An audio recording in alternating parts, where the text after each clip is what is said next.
और फैक्ट्स रहे हैं इस पर अगर हम नजर डालें तो ये बेहद महत्वपूर्ण और दिलचस्प चुनाव सामने आया है। कांग्रेस हाशिए पर चली गई, आम आदमी पार्टी को कोई खास सफलता नहीं मिल सकी सिवाय इसके कि वो एक राष्ट्रीय पार्टी के रूप में स्थापित हो गई।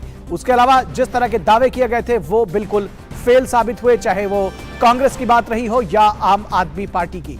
तो कुल मिलाकर जो शपथ ग्रहण की तैयारियां हैं वो तेज हो चुकी हैं और इसके साथ ही साथ राज्य में 12 दिसंबर को शपथ ग्रहण की तैयारियां हो रही हैं। 2 तारीख को यानी कि 12 बजे शपथ ग्रहण समारोह किया जाएगा, माफ कीजिएगा 2 बजे शपथ ग्रहण समारोह किया जाएगा। भूपेंद्र पटेल ही अगले मुख्यमंत्री बनेंगे, ऐसी इस बात का ऐलान किया गया है और भूपेंद्र पटेल के अगुवाई में ही ये चुनाव कम से कम गुजरात के लिहाज से ये लड़ा गया था। प्रधानमंत्री मोदी ने इसकी बात साफ तौर पर कह दी थी। तो सरकार गठन की तैयारियां तेज हैं। गुजरात में 12 दिसंबर को शपथ ग्रहण होगा और भूपेंद्र पटेल मुख्यमंत्री बनेंगे, इस बात की तैयारियां तेज हैं।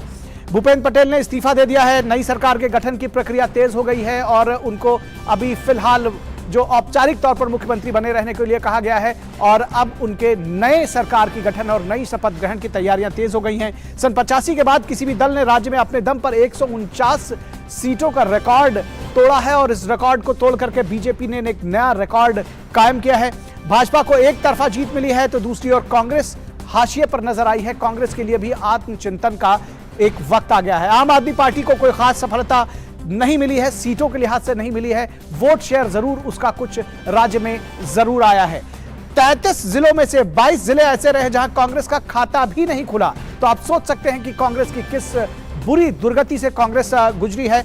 22 जिलों में कांग्रेस का खाता नहीं खुला, 33 में से 22 जिलों में। तो आप कल्पना कर सकते हैं कि किस तरह से कांग्रेस कितनी नीचे चली गई। गुजरात में 19 जिले ऐसे थे और 15 जो मुस्लिम बहुल थे, उनमें से 15 मुस्लिम बहुल सीटों पर बीजेपी ने जीत हासिल की है। तो आप सोच सकते हैं कि यानी कि सभी वर्गों ने, हर जात धर्म ने बीजेपी को अपनाया है। 19 में से 15 मुस्लिम बहुल सीटों पर बीजेपी ने जीत दर्ज की है।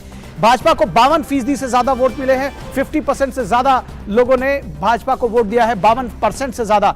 कांग्रेस को 27.3 और आम आदमी पार्टी को 12.9% वोट मिले हैं। तो आप समझ सकते हैं कि किस लैंडस्लाइड विक्ट्री की तरफ बीजेपी ने हासिल की है जीत। सत्ता पक्ष के लिए एंटी इनकम्बेंसी की जगह प्रो इनकम्बेंसी का होना भी जीत की राह को और आसान कर गया। तो आप समझ सकते हैं कि जनता खुलकर बीजेपी के पक्ष में रही और उसका परिणाम रहा कि एक ऐतिहासिक जीत की तरफ न सिर्फ उसने उस ऐतिहासिक जीत को कायम किया बल्कि तमाम नए रिकॉर्ड्स बनाए, तमाम पुराने रिकॉर्ड्स को ध्वस्त कर दिया।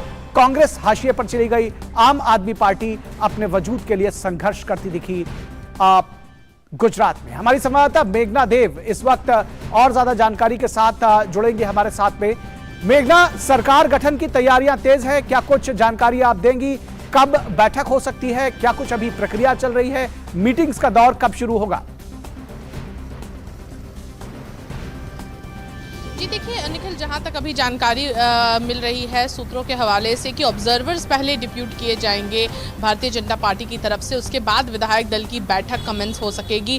तो इंतज़ार हो रहा है कि किन ऑब्जर्वर्स को भेजा जाता है गुजरात और उसके बाद किस तरीके से विधायक दल की बैठक होती है। अहम बात यह भी है, आज चूंकि भूपेंद्र पटेल मुख्यमंत्री और उनके साथ ही मंत्रिमंडल के सभी लोगों ने भूपेंद्र पटेल ने उनका इस्तीफा सौंपा राज्यपाल को और अब 12 तारीख को चूंकि शपथ विधि है तो ये जो मंत्रिमंडल, जो ऑलरेडी एग्जिस्टिंग मंत्रिमंडल है, वो भी काफी नया मंत्रिमंडल है अगर कहा जाए तो। और ऐसे में ये देखना होगा कि इसमें भी कई नए चेहरों को अगर वापस से अगर अपॉर्चुनिटी दी जाए तो इसमें कोई नई बात नहीं होगी, क्योंकि लगातार भारतीय जनता पार्टी का जो इस बार का सबसे बड़ा जो दांव खेला था भारतीय जनता पार्टी ने कि नए चेहरों को टिकट देना, कई जगहों से नाराजगी भी आई, उस नाराजगी को भी एक तरीके से शांत किया गया।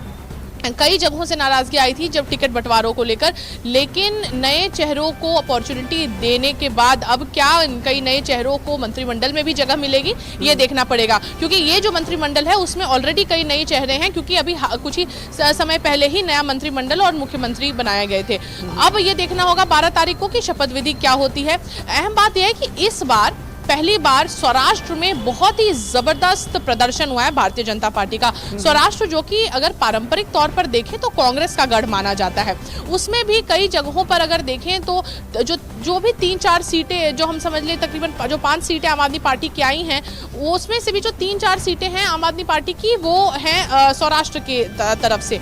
और उसके अलावा अगर देखें तो कांग्रेस का जो वोट बैंक रहा था सौराष्ट्र में, ट्रेडिशनल वोट बैंक ने भी कांग्रेस को वोट नहीं किया। अगर हम देखें जो वोट परसेंटेज जिस तरीके से, जो वोट शेयर जो है जिस तरीके से ड्रॉप हुआ है, सौराष्ट्र में बहुत ही जबरदस्त पटकनी मिली है कांग्रेस को, क्योंकि एक बहुत बड़ा जनाधार था, ट्रेडिशनल वोटर्स थे। भारतीय जनता पार्टी सालों से कोशिश करती रही सौराष्ट्र में, लेकिन इस किस्म की जो जीत है, इस किस्म का जो वोट शेयर है सौराष्ट्र में नहीं मिला था। तो क्या सौराष्ट्र से भी नए चेहरों को मंत्रिमंडल में जगह मिलेगी, ये देखना रहेगा। जी, एक और बात, जिस तरह से आपने देखा कि 19 सीटें कम से कम ऐसी रही हैं जो मुस्लिम डोमिनेटेड थी, उनमें से 15 पर बीजेपी ने जीत दर्ज की है।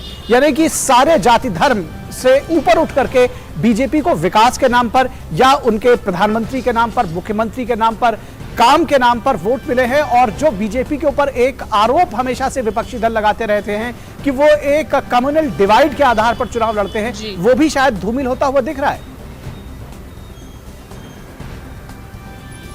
बिल्कुल, और इस बार के चुनाव ने इस बात को स्पष्ट कर दिया है कि जब एक ज़माने में खाम थ्योरी की बात हुआ करती थी, जो समीकरण बैठाए जाते थे, और उसके बाद गुजरात में भी कई जगह से अगर हम देखें तो पॉलिटिक्स और पोलराइजेशन की कोशिश की गई, लेकिन इस बार के जो नतीजे आए हैं वो साफ तौर पर स्पष्ट कर देते हैं कि मुद्दा केवल विकास है।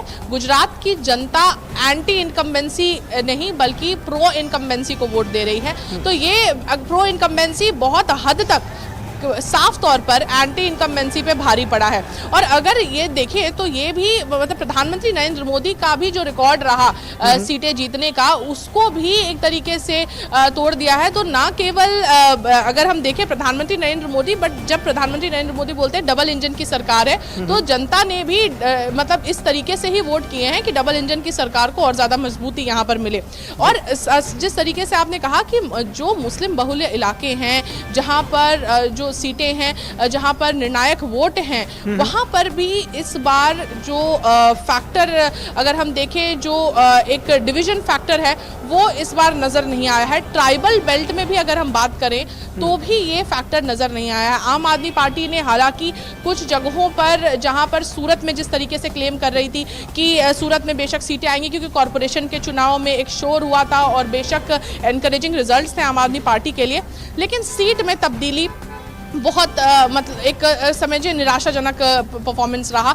और ना केवल ये, बल्कि जो बड़े प्रमुख चेहरे आम आदमी पार्टी के, सुदान गढ़वी की बात करें, गोपाल इटालिया की बात करें, उनको भी हार का स्वाद चखना पड़ा है। कांग्रेस के लिए भी आत्मचिंतन, आत्ममंथन का वक्त है मेघना। कांग्रेस के लिए बड़ा आत्मचिंतन और आत्ममंथन का वक्त है। बिल्कुल बिल्कुल निखिल, और ये जी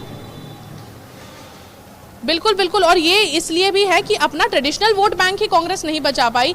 जो कांग्रेस के बड़े जाने माने नेता हैं, परेश धनानी अमरेली से, उनको तक हार का स्वाद चखना पड़ा। तो ये बेशक एक बहुत ही बड़े आत्मचिंतन की बात है कि अपना अगर वोट शेयर बढ़ा नहीं सके तो कम से कम अपना जो वोट शेयर, जो ऑलरेडी, क्योंकि 2017 में बहुत बेहतरीन परफॉर्मेंस था कांग्रेस का गुजरात के विधानसभा चुनाव में, उस परफॉर्मेंस को बरकरार भी नहीं रख पाई। उसके अलावा जो अगर हम देखें तो 77 सीटों पे जीती थी कांग्रेस, उसके बाद भी कई विधायक कांग्रेस छोड़कर चले गए। भारतीय जनता पार्टी में कई विधायक ऐसे हैं जिन्होंने रिजाइन कर दिया। तो ये भी एक है कि अपने कैडर को भी बचाने की जो एक कवायद होती है, अपने कैडर को साथ लेकर चलने की कवायद होती है, वो भी कांग्रेस में नजर नहीं आई। इस बार जिसे इंग्लिश में कहते हैं लैक लस्टर कैनवासिंग या लैक लस्टर कैंपेनिंग, कैंपेन में भी उतना जोर शोर और उतना एक्शन नजर नहीं आया कांग्रेस की तरफ से। इसका भी बेशक एक खामियाजा साफ तौर पर नतीजों में दिख रहा है, जो कि बताया जा रहा था कि ग्राउंड पर कांग्रेस के नेता जाकर कैंपेनिंग कर रहे हैं, लेकिन उसका असर बेशक नतीजों में बिल्कुल, और जो उनका शीर्ष नेतृत्व था वो भी इलेक्शन कैंपेन से, बिल्कुल आपने ठीक कहा, और जो शीर्ष नेतृत्व था खासतौर पर गांधी फैमिली थी, वो भी इलेक्शन कैंपेन से लगभग गायब रहा। और अब निश्चित तौर पर उसका जो परिणाम है वो सभी के सामने। बहुत शुक्रिया मेघना इस तमाम बातचीत और जानकारी के लिए, इस विश्लेषण के लिए।